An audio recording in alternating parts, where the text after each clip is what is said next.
name's Sharman, CEO and co-founder of Rose Noir. We're a London-based brand specialising in men's slim fit shirts.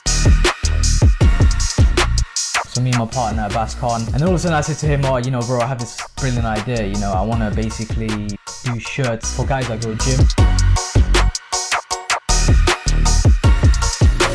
You know, I always had this thing in my head that I want to be financially independent. I don't want to be restricted to that 9 to 5 sort of working hour style. So first year we did 26,000. Second year, this year we closed at around 42,000, and we're projected now for next year to be more than 100,000 in revenue. Our brand, we're built upon customers. You know, if we don't have that service there, then no one's going to come back to us. I don't let anyone else take care of the whole customer experience side of things. I do that. I want to give people a very seamless process. Guys, the CEOCAST, the place where you can get insight, inspiration and knowledge to start on your own business. Today we are with a premium clothing line by the name of Rose Noir, and we are with the owner Adrish Ahmed, the CEO and founder. So before the video starts, please like, subscribe, share with other people, and also comment below your feedback. We also got a competition going on with AirPods, so if you want to know the details to that, the link will be in the description on our Instagram. Adrish has also agreed with me to do a shirt giveaway for one of you guys who are lucky winners. So if you want to follow our Instagrams at CEOCAST and Rose Noir, so follow our socials, and like I said, the details will be there in below. So Adrish, you want to tell us a bit more about your business? Yeah, so basically my name is Sharman, CEO and co-founder of Rose Noir. We're a London-based brand specialising in men's slim fit shirts. You know, ideally catering to the gentlemen of today who are looking for that more fitted feel, and which is obviously comfortable and versatile. So yeah, so is what you're wearing out right now one of your shirts? Yeah, pretty much. So this is one of our shirts. This is one of the smart shirts that we're going to be introducing very soon. It's not out yet, but we are looking to introduce it very, very soon. But recently we've been doing more of the casual plus more evening shirts. Okay, so let's start from scratch. Where did you come up with this idea, and why did you come up with the idea to make shirts? Yeah, sure. So we the brand started like 2 years ago, back in 2016. I thought that's when the idea sort of came about. So me and my partner Abbas Khan, we were sitting in a lounge as you would do on a Friday or Saturday evening here in London, and you know, we were just chilling. And then all of a sudden I said to him, oh, you know, bro, I have this brilliant idea, you know, I want to basically, you know, do shirts that are for guys that go to gym and are more like comfortable. Why specifically for guys that go to gym? The reason is when I graduated from uni, I started a job, worked in an office, sort of office environment really, and the shirts that I had got at the time, they were very frigid. I couldn't really move about much in them. Like your lats feel constricted, your arms, everything, chest area feels very constricted. Yeah, that's what I've noticed myself, because me as being a gym goer, when it comes to wearing shirts and stuff, you always tend to feel quite stiff or quite tight in some areas. Because don't forget, you're gonna have, when you're going to gym especially, you're gonna have some parts of your body that are bigger than others. For example, a bigger chest, bigger lats, which are prone to grow more than other parts. 100%. And it's just those parts in shirts that they don't really, what's the word? They don't really design for that. Well, not really designed for it. Yeah. So I mean, the thing is, the shirts that you kind of find, you know, in the retail market is kind of catered towards everyone. Yeah. You know, so that anyone can go in there and buy a shirt and still wear it. Yeah. However, our niche at least is basically guys that go gym or are of the athletic nature and want to obviously get a shirt that is more comfortable and fitted towards their body, rather than having a shirt which is kind of catered to everyone. So how long have you been up and running now? So it's coming to 2 years now, since the day we launched officially online. We're an online business, online e-commerce. Yeah. We don't have like a specific brick and mortar sort of store anywhere. Yeah. Are you thinking about doing anything like that? Well, I mean, yeah, we have plans in the future to perhaps go into that sort of avenue. Nothing too solid yet, but you know, for the time being, we are e-commerce. We do sell to boutiques, but we're not exclusive. We don't have our exclusive store, basically. Yeah, so we'll touch on that a bit later on anyway. Okay, so you came up with the idea now of making shirts. What was the next step? What made you want to execute and make the next step, making your business plan and going forward from there? Sure. So that evening, as I said to you, you know, when I was with my business partner in the lounge and everything, so I told him the idea. I mean, first and foremost, he was, you know, as a no, when you explain the idea to a mate, they're usually like, oh, you know, that doesn't sound reasonable. Or it doesn't sound like they question it quite a bit. Exactly. Yeah. So But he turned around and said to me, "Oh, you know what? Yeah, let's do it. Why not?" And I was like, "Okay." I suppose that's the positive spirit that you need for a business partner, 100%. especially. Yeah, 100%. Yeah. So we went away that evening, and I said to him, "Okay, you know what? If we're gonna do this, let's do it properly." So I said to him, "Look, let's make a business plan. You know, make sure everything that we need to have in this business plan is there. So like, you know, executive summary, our financials, at least for the first year. Sort of the marketing strategy there that we're going to deploy, and obviously states exactly who we're catering to and why we're doing it, because if we don't have that in the business plan, we won't even know you won't be able to where to kind of go from there. Stuff. Exactly. So that's the first few things we did, and we gave each other roles. So I said, you know, I will take care of the financials and the manufacturing side of things, and the designs, and then Abbas on the other hand was doing the more marketing and the logistics side of things, getting more like the customer base sort of, like what the customers see. Exactly. Yeah. So getting up like our package from A to B to the end consumer. So that's the first few things that we had to get, you know, on point for the business plan. So that's what we initially did. So from first step of execution, how long did it take you to get your first sale essentially? So I mean, it was a long process, to be fair. You know, it was 2 years in the making. We did a lot of research. You know, we went back and forth trying to get the sample made. You know, we found a lot of UK-based manufacturers that basically said to us that, okay, yeah, you know, we can make this, you know, from the idea that we gave to them of what we wanted, because all of our shirts are stretch cotton. So, you know, if you pull it, it has stretch in it. So that's what gives it that whole comfortable fit, as well as, you know, for it to mold around your body. But when we first went to them, they didn't quite understand it. And one of the problems we had was sourcing the material, because then we couldn't find the material. But obviously after a while, you know, we did a bit of research and realized, okay, this is what we need to do. This is where we need to get the material from. And we basically went about getting our first sample made. So there was a company called Soulport here in the UK, where we got our first sample made from. And basically, long story short, you know, they wanted, you know, how the shirt, like the sizing of the shirt. So they wanted the sleeve length, the actual length of the shirt, the collars, everything, and where they want the logo to be, this and that. So I went away and I said, okay, you know, this is pretty. They basically wanted every single nook and cranny. Yes. For the entire shirt, pretty much. But at the time, as you can imagine, I don't have a background in like textiles or anything or like garment design related. What sort of background did you come from? Just touching on that. Yeah, so I mean, I did mechanical engineering at university. I went to Brunel. I did mechanical engineering. I then did a 2-year grad scheme working for a leading OEM supplier here in the UK. And now you're in shirts. Now I'm in shirts. Yeah, it's a completely different sort of avenue. Yeah, I've gone down, but it's because, you know, I always had this thing in my head that I want to be financially independent. I don't want to be working for someone. I don't like taking orders from people. Not in a bad way, but, you know, you just want that freedom of you could do what you want, essentially. That's it, pretty much. Yeah, I don't want to be restricted to that 9 to 5 sort of working hour style. You know, I want to be able to, you know, wake up at whatever time I want, start my day. It doesn't have to finish around 5, 6, because sometimes what people don't realize when you own your own business, you're actually putting in more hours. But the thing is, you don't feel it. You don't know you're doing it. You know, enjoy it. Saying that, I suppose when you start your own business and stuff like that, you tend to want to put in the hours. You want to get it banging. And the thing is, when you're proud of what you're doing, you don't really look at the hours like, oh, I've got to do this. I'm working till 12 or anything like that. You're actually happy that you're doing it. Yeah, pretty much. Yeah, you're building up your brand. That's the thing, though. When you own your own thing and is your pride and joy, it doesn't feel like you're putting in that work. It doesn't feel like you're doing those hours. You do it because it's like your baby. You're trying to nurture it. You're trying to get it bigger. And obviously scale off that. But yeah, so I mean that's how it kind of all began, really. Yeah, so I mean, like, now going back to the whole sample thing. So we obviously that evening I went away and I said, like, I had no background in the whole textile design sort of thing. So I said, okay, you know, how about, like, how do we, you know, how am I going to get all these lengths and, you know, where to put the logo, this and that. The lengths, you know, like the sleeve lengths, collar lengths.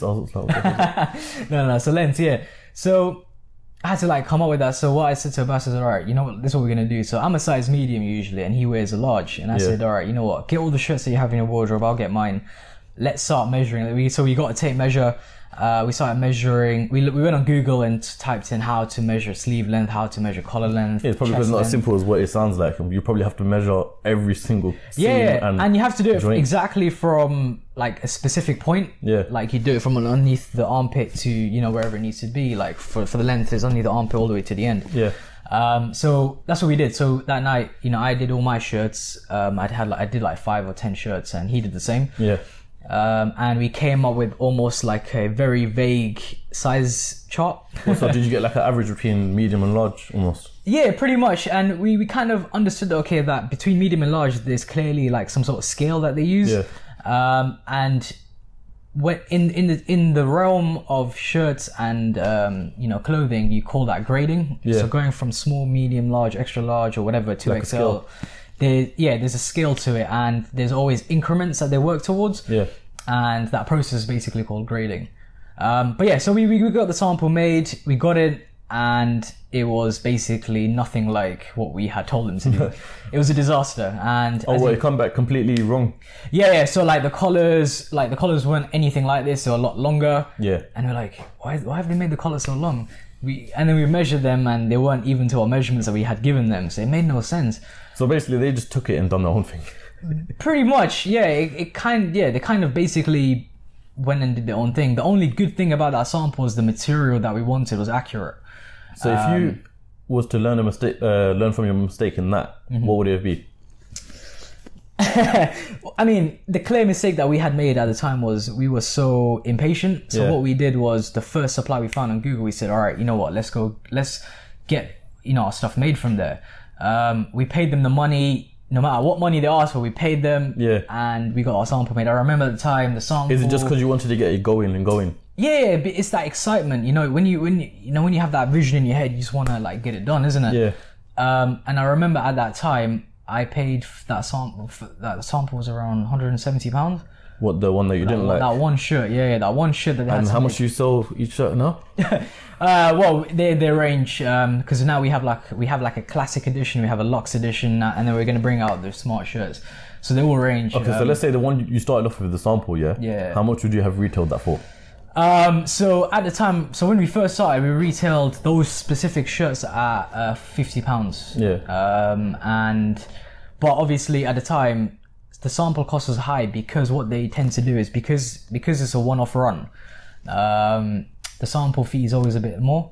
But what they then do is, when you make an order for the mass production of it, they take it off your bill for that sampling fee. So it kind of works out. But as again, if you're not going to produce, but that's that if sample, you like the product, because in this instance you didn't like the product. Yeah. So how did you go back from there? But that's the thing, though. Another key thing to note is, when you're doing the whole sampling phase within, no matter whether it's t-shirts, jumpers, shoes, whatever sort of industry you're in, that first sample is never going to be accurate. It's never going to be perfect. But at the same time, people get disheartened.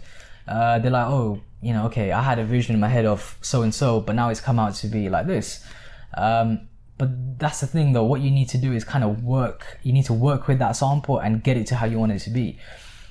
Even down the line, you know, now speaking, when we went and got our official manufacturer, the first sample was a lot better than this one. Don't get me wrong; it actually looks like a shirt. However, you know, even then we had to work, you know, like with the little details here and there which weren't on point and to our vision.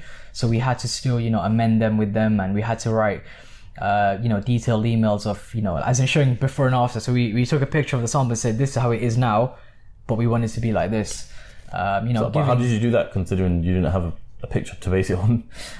So obviously we had, you know, other shirts in our household that are from other sort of brands. Okay, yeah. So you can always use kind it as of inspiration. Yeah. You kind of use it as an inspiration, but you can also then explain, okay, this is what this company has done. We want it to kind of be like this, but with our own little twist or whatever it may have been. Yeah. But is this like imagery in this business is a very big thing to explain to someone how you want it to be. The reason why I say that is because our manufacturer later on was in China. So obviously communication is always a bit of an issue because we didn't go out. So it's still in China now? That's correct, yeah. So we get our shirts made from China, yeah.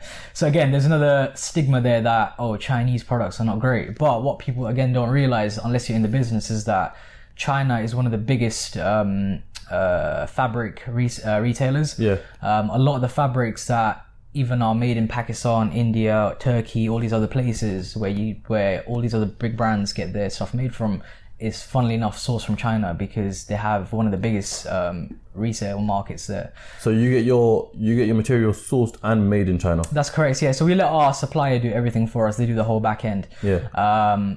You can do it individually. You can source your own material, get a third party to then ship it to your manufacturer within China, and then they do it. It works out cheaper. You can make it work out cheaper. However, we didn't want that hassle, so we rather negotiate the whole piece price with our supplier and said, this is what we want to our quantities that we were going to order. So would you say roughly what your cost price is? What it was in the first place anyway?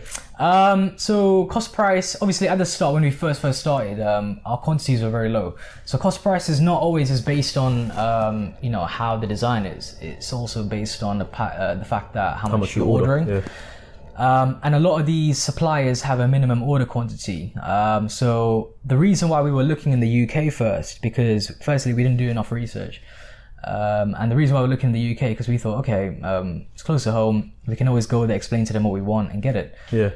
But the disadvantage to UK, firstly, you end up paying a very high piece price because of the labor rate. The labor rate here is very, very high. Labor rates in third world countries is a lot cheaper. So obviously you have to think of it. I mean, you have to think of it in a business point of view, like what is better for you and what fits your budget. So obviously in the end we did not go for anyone from the UK, and we ended up sourcing from China, and obviously, as I said to you, they did everything for us. So our volumes at the start were very low. So we launched with 3 designs. So we had a black shirt, navy blue, and white. Okay. And each were at 100 quantities each. And what we tried to do at the start, the reason was we tried to do this whole limited run sort of thing, where make like a special edition almost. Yeah. So if that 100 is finished, then that's it. We're not going to produce it again. It's only recently, maybe give it like 4 or 5 months, that we've changed our business model. And I'll explain that a bit in detail later. But it's, the whole limited thing didn't kind of work out. Yeah. Because the reason why is because we came to a point where the main sizes, such as the medium larges, would sell out. Yeah. And then we're kind of sitting there like with stuff that doesn't really sell as much, like the smalls and extra larges.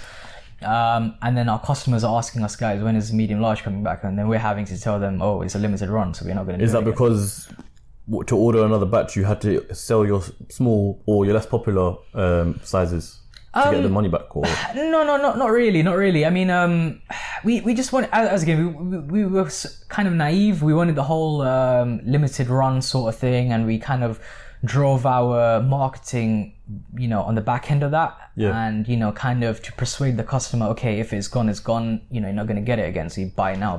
But, yeah, so obviously, I said, we had low quantities at the start, so our piece price was approximately around £15.50 per shirt, which is pretty high. And has that reduced quite substantially now?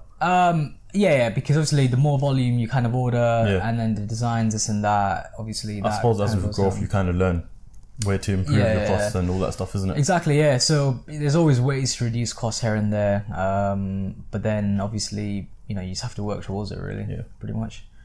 Okay, so that's basically just a forefront of your business, of how you got to where you were when you got your first sale, your manufacturing process, and what it took to get you where you are now. Well, not where you are now, but where you are on your first point of sale. Mm-hmm. Let's talk about now in terms of the growth that you've had, because I know I follow your social media, and I used to follow you. I've known you for quite some time, and I followed you from day one, and I've seen your social media grow quite a lot. Mm-hmm.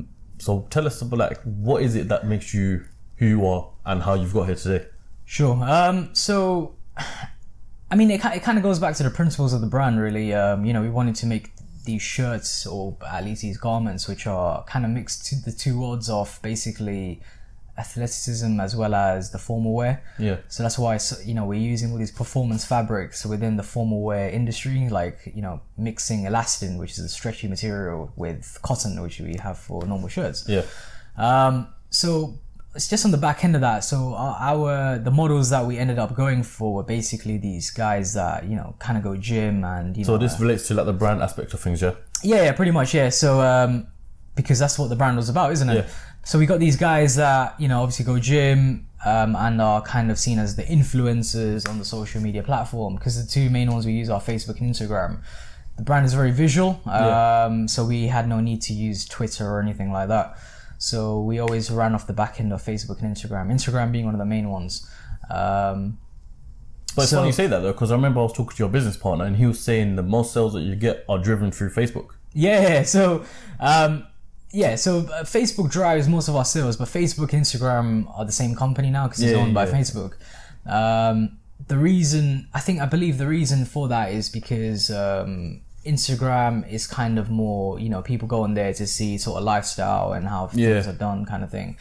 But then they get hit by our retargeting ads on Facebook later on, and that's when they choose to kind of click on them and then shop with us.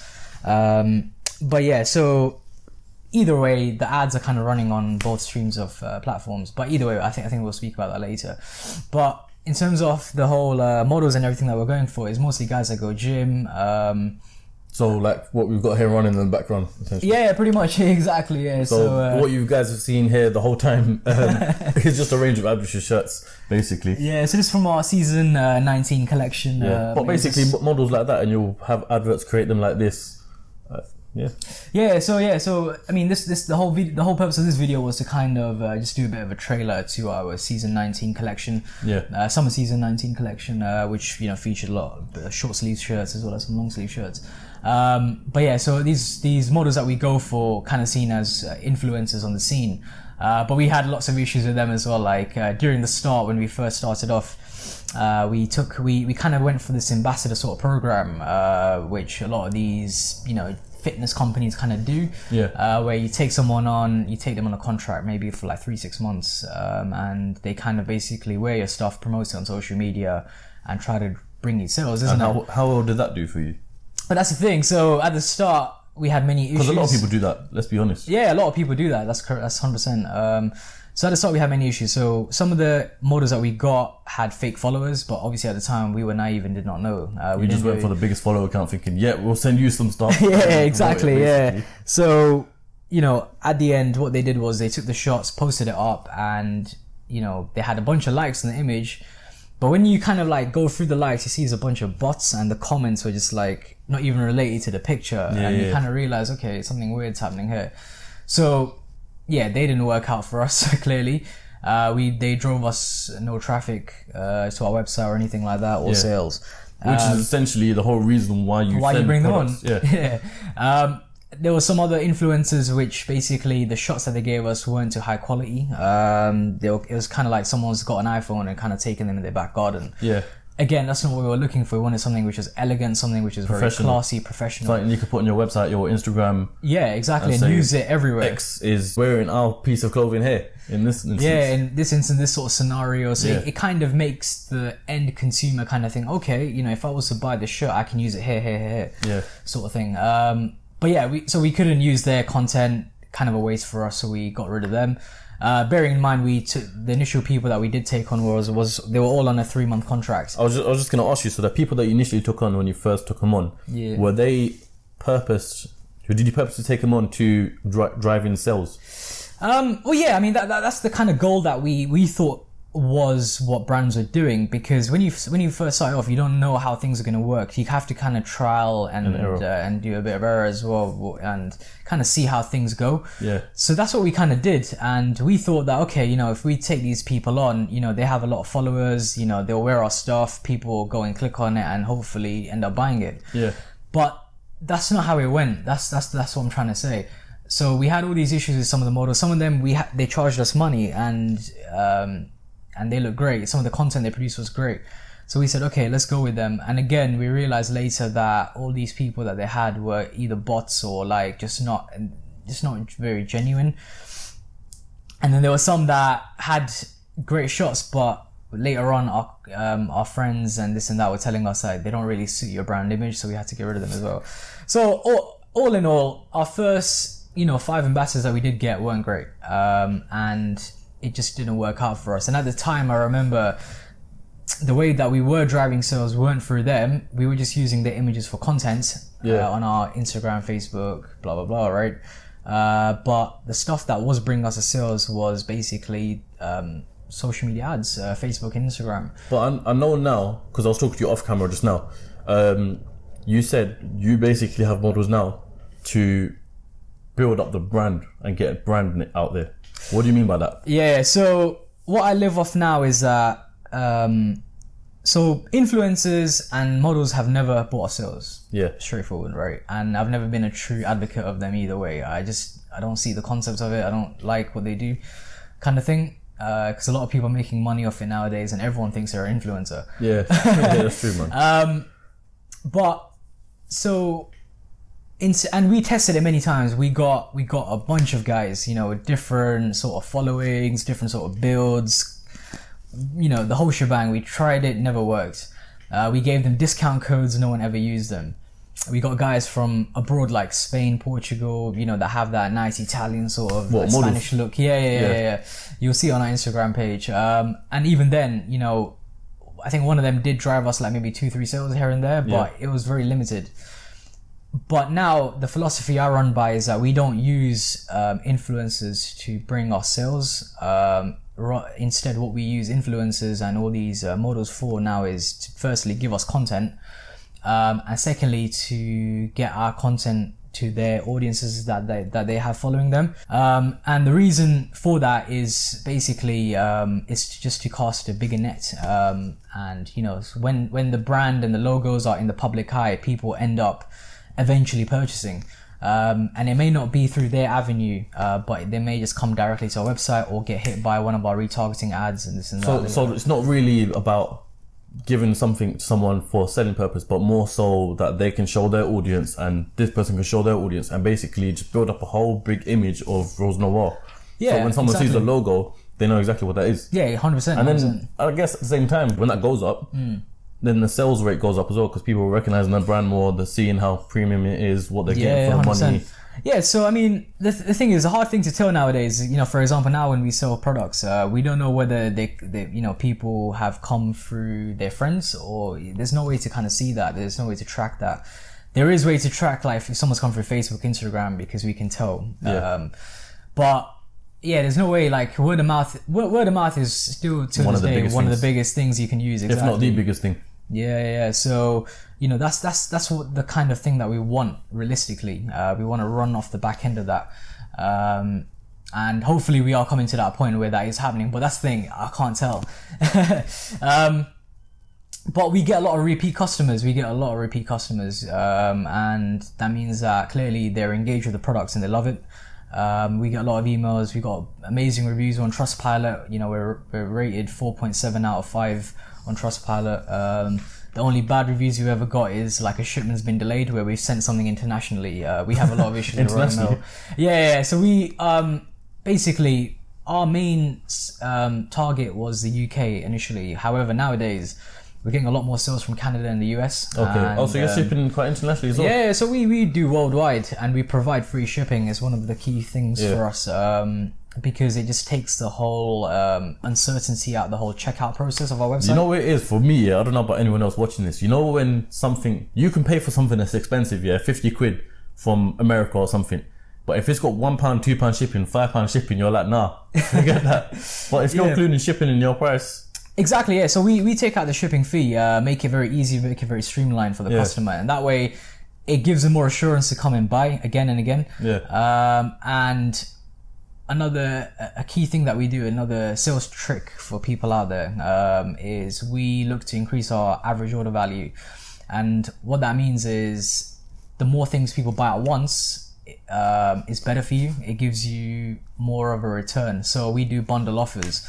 So what we do is, for example, buy 2 shirts, get 20% off. It's like discounted, basically.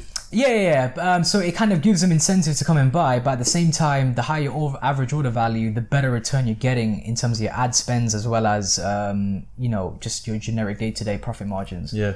Okay. So, because before that, we were running off whole discounts. And what we realized is we don't want to devalue the brand, because when you start dishing out discounts, like here's 15% off, here's 10% off, people become kind of prone to it and they expect it, but we didn't want that. So we said, all right, rather than that model, let's go over to the whole like bundle sort of model, and kind of run off that, and this works really well. So moving on from what you mentioned earlier, you were basically talking about Trustpilot. Yeah. That's all about customer reviews. Now, I'm going to ask you a question. What does it mean? What does good customer service mean to you? Right. So, because I was talking about this with someone else, even in the previous videos with Alex, for example, we were saying customer service, regardless of how good your product is, if you haven't got good customer service, they're not going to come back to you.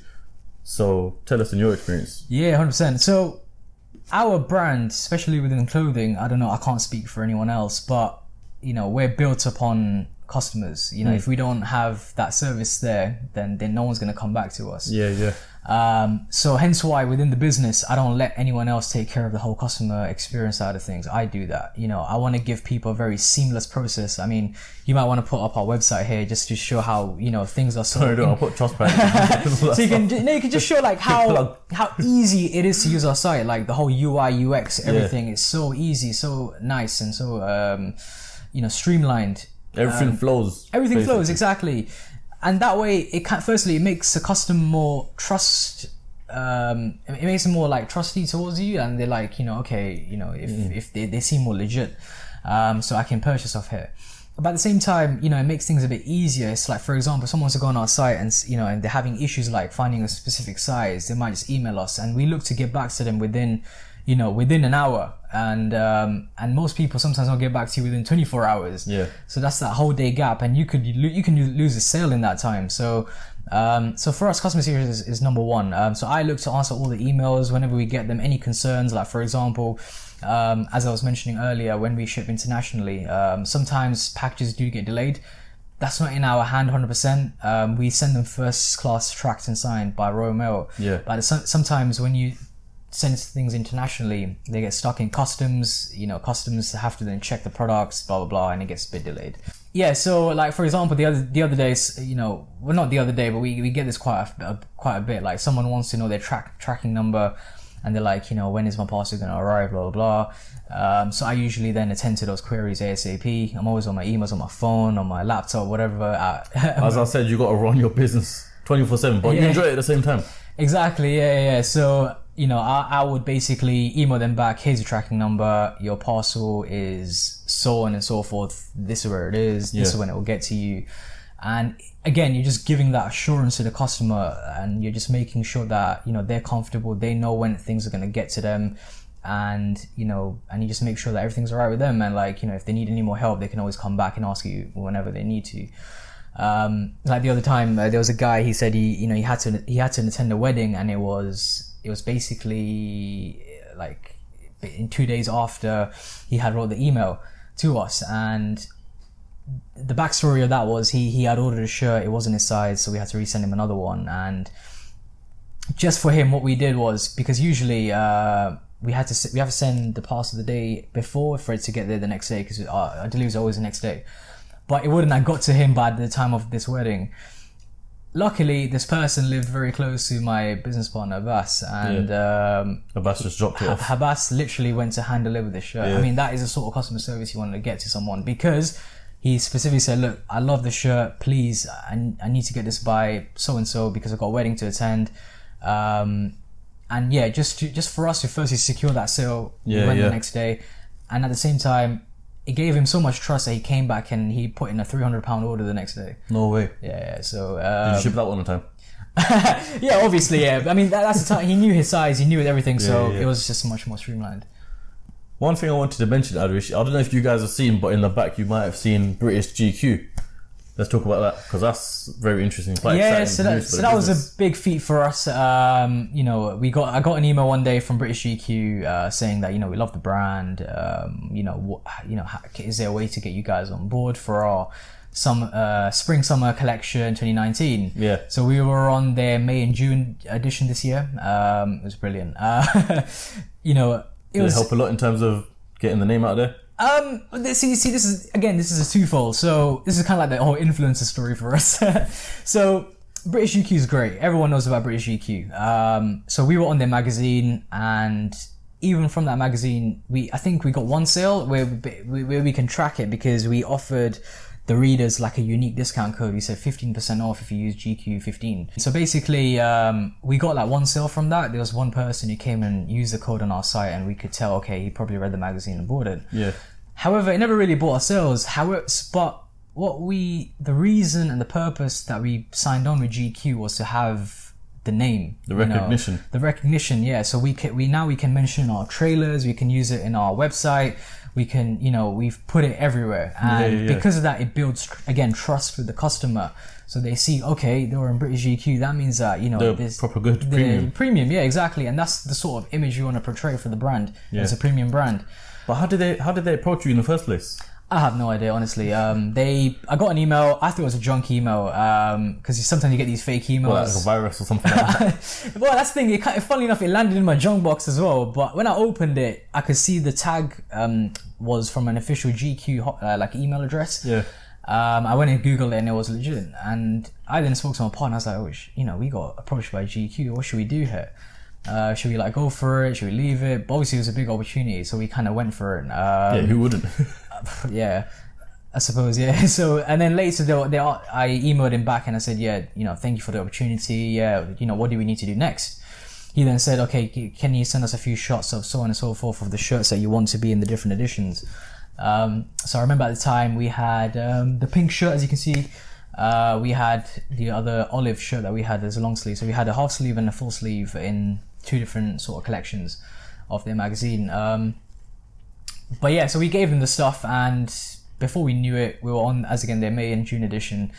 And yeah, it was a brilliant, so brilliant thing. Have you got anything else exciting like that coming up, or any sort of collabs or anything? So by means of magazines and stuff, not really. After that, we kind of left it. GQ for us was the biggest thing. I mean, there's a lot of brands that have been on Men's Health and stuff like that. Yeah. If we get approached by them, then yeah, why not? If not, then it's not something not the end of the world. Yeah, we're not looking to approach. Or what about collaborations with retailers and stuff like that? Because I know you've got one with Urban Celebrities. Yeah, so there's a website. Am I allowed to mention that? Yeah, go ahead. Yeah, but by the time this video comes out, we'll already be live on their site. Yeah. But recently, so we usually sell to boutiques, and we sell with throughout the UK to different boutiques as well. And one of the biggest ones I had emailed was Urban Celebrity. They're part of the JD group and this and that, so they're pretty big. They're kind of like ASOS, but for more streetwear sort of brands, and you see stuff like Jim King there, Six Silk and Kosher Club, this and that. So I emailed them, and I just sort of winged it, and I said, what, if they get back to me, they get back to me. If they don't, they don't. So I emailed them and said, look, this is who we are, this is what we do. It'd be brilliant to be featured on your site, and I think it would be a good win-win opportunity for both brands, because we're doing great in terms of sales. We'll divert our traffic towards you, and vice versa. And funnily enough, I got an email back from one of their merchandising team members, and he said, yeah, we really like the idea. I spoke to our director about it, and he's on board. So yeah, let's do this. So then I basically, the whole process then continues. You send them out like an order form of, this is all the products that we have, this, what do you want to order from us? And it kind of, so on and so on. It kind of went from there. I think what you guys can take away from that is, if you don't try, you don't get, in terms of, if you don't go approaching people, things aren't going to happen. It's not just suddenly magically going to appear into your email or something like that. Yeah. You got to make things happen. You know what they're saying? You don't ask, you don't get. Pretty much, yeah. So, yeah, with these things, sometimes, like, for example, the British GQ thing, we were lucky and fortunate in the fact that they emailed us, but that doesn't always work. Yeah. So we wanted a big contract with a big sort of retailer, and we got one with Urban Celebrity. That saves you from having a retail spot yourself then. Yeah, Which is extra overheads and extra costs for no reason. Exactly. When you don't necessarily need it. You don't need it. And plus, like, for our stock to be on their website, and they already have I think they have 170,000 followers or something on Facebook. And once they start promoting our stuff, people, again, it will be in the public eye, and they know that, okay, this is who they are, this is Rose Noir, and then people automatically come back to our site, buy from us, buy from them. Yeah. Either way, our product's going to be out there. And when people see it, like their friends, family, whatever, they'd want to get it, they can always come in and shop with us. But yeah, so Urban Celebrity deal was pretty big for us. They've got our stuff now, and they're looking to actually, funnily enough, launch it pretty soon, just before Christmas. Okay, so most of you guys might be thinking about promotion. How does a business promote themselves? So, Adrish, what sort of adverts do you use, and how do you place your adverts in certain areas to get the most growth for your business? So during the early days, we were using all sorts. We were using Google, where it's called AdWords, Google AdWords. So you kind of, you know when you go on, when you write Slim Fit shirt, it will appear right at the top as like an ad with a little ad Google sign underneath it. So we did that. We spent like more than £2,000, got no sales. So we thought, okay, this Google Ads? Yeah. So we thought, okay, clearly this is not going to work. So we dropped that. At the same time, we're running with Facebook and Instagram ads. Sorry, just a quick one. That £2,000 you spent, was that in the beginning of your business or? Yeah, that was during the beginning. Okay, we only ever used Google AdWords during the beginning because at the time we were still testing. We didn't know what worked for our brand. It was one of your learning curves. Exactly, yeah. So we did that, spent a lot of money, didn't work, left it. At the same time, in parallel, we were still doing Facebook and Instagram ads. Now, I was no expert. I had to teach myself. I went on YouTube and on Google. I was reading articles every day. I was looking at YouTube videos every day, how to set up ads on there properly and how to kind of target audiences and this and that.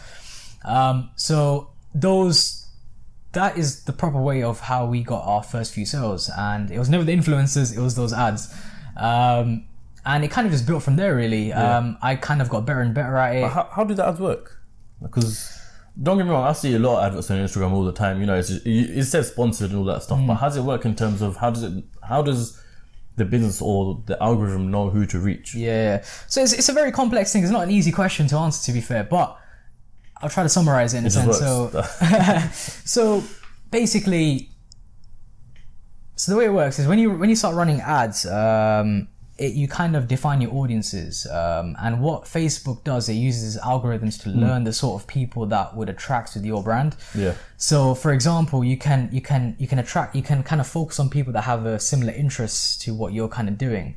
So, like bodybuilding, Gymshark. Like Gymshark's a very big brand, and they're sort of people kind of buy our sort of stuff.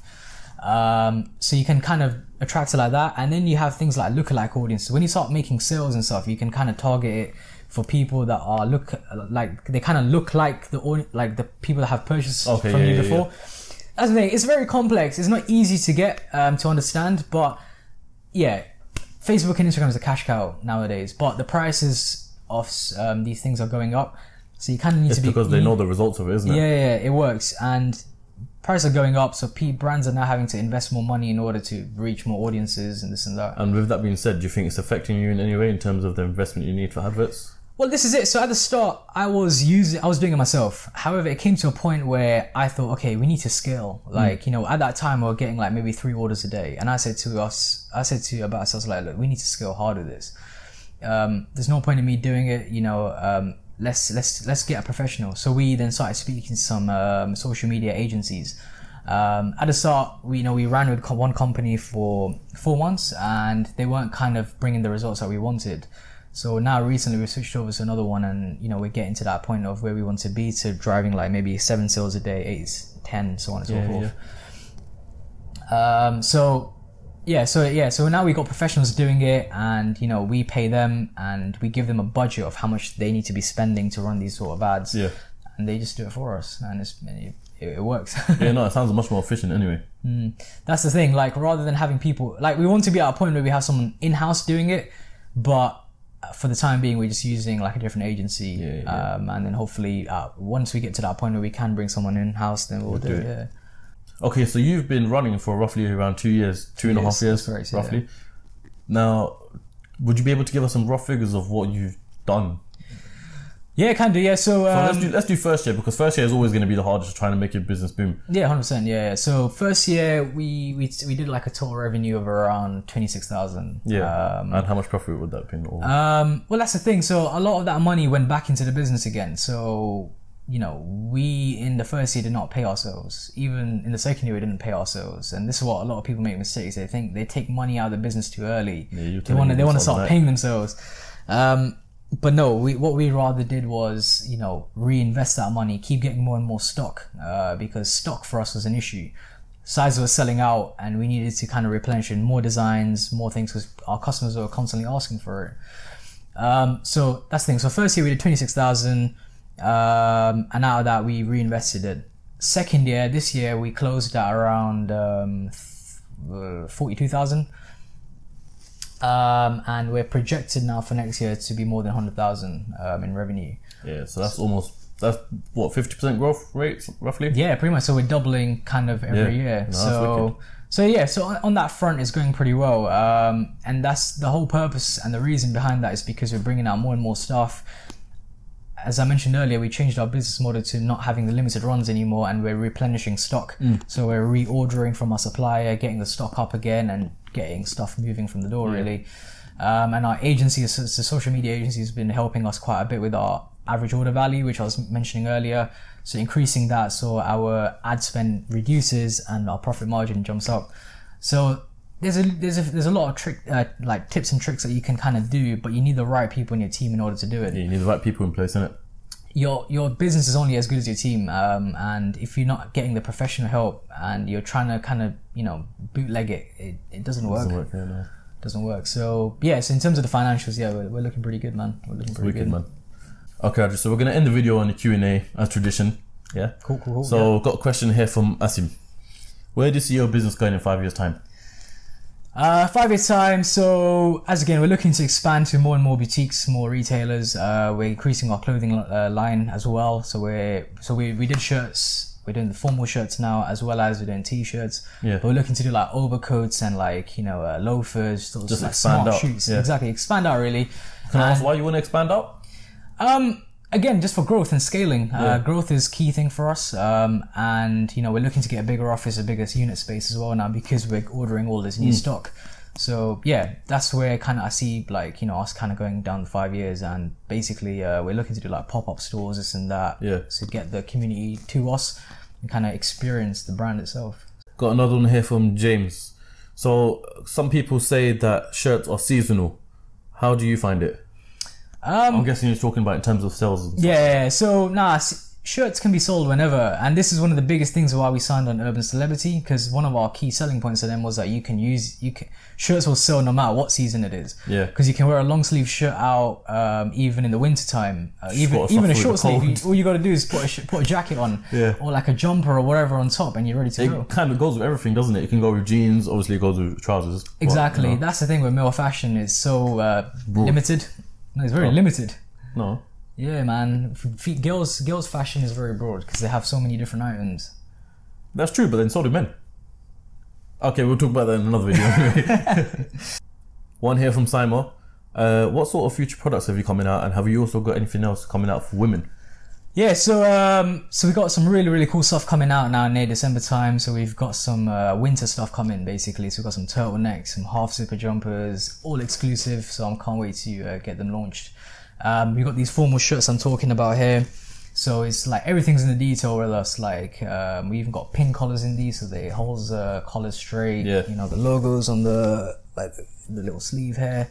So yeah, we got these shirts coming out. So yeah, we recently just literally yesterday launched our new t-shirt colors as well, so those are out. In terms of women's stuff, we did have plans to bring it out early this year, however it didn't kind of go to plan. I'm trying to find someone to kind of run that side of the business, because don't get me wrong, I can kind of come up with some women concepts or dresses or whatever, right? No, but you haven't got... I don't know what will sell, sort of thing. So I'd rather get someone who's enthusiastic, passionate about it, and let them lead from the forefront. Be sure to check out rosenoirclothing.com for more details. Lewis is asking, I'm thinking of opening a gym clothing line. What do you see your point of view with that? Gym wear is a very popping market right now. Everyone's doing it. After the the whole rise of Gymshark, as everyone knows, they've expanded immensely in the few years that they've been. But then, wouldn't you say it's also very, very competitive as well? That's what I was going to come to next. That it's become very, very competitive. But don't let that dishearten you. Like, even what we're doing is very competitive. There's other brands now that are doing the same thing as us. But it's kind of how you establish yourself to be different. You have to be different. If you're not different to these other brands and you're not bringing any value to these customers, then people then ask, okay, why I can't shop with like the likes of, I don't know, VQ Fit, Gym King or Gymshark, why should I come to you? You know? So make it different, make it unique, have a good selling point, and you can do it. Question here from Rochelle. How do you save up enough to start and launch your own business? Good question. It's never easy. It's never easy. And this is another reason why I had to get someone on board with me. So I never had the personal funds to get it up and going at the start. Me and Abbas invested around £6,000 together at the start to run Rose Noir, where we had the 3 designers, as I mentioned earlier.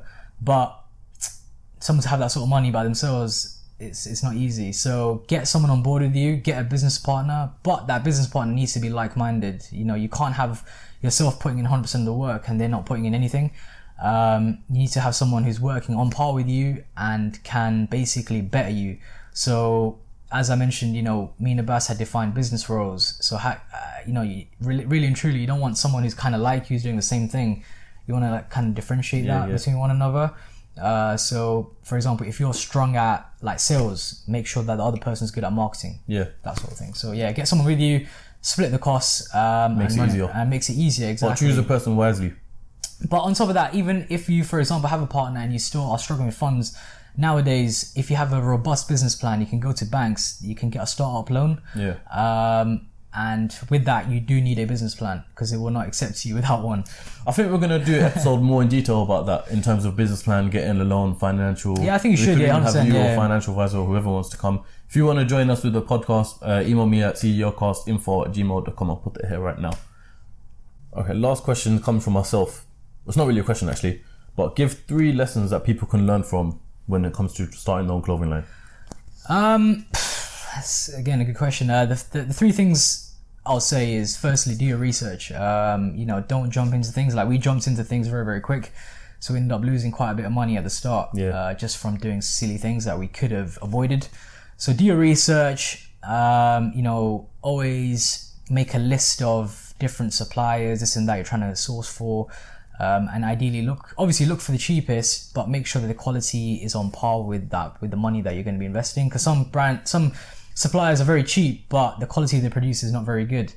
Another key, you get what you pay for. Yeah, pretty much. Another key thing is, like, for example, if you're trying to make something sorry,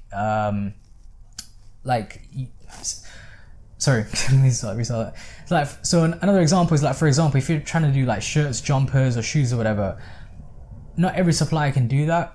There'll be suppliers out there that say that they can do everything. Suppliers are specialised, basically, or some of them are anyway. Yeah, 100%. So make sure that the supplier is like basically a master at what you want for them to do. So like the shirts that we get made, they only do shirts. Yeah. They don't do t-shirts. They don't do anything else. But it's because they know the ins and outs.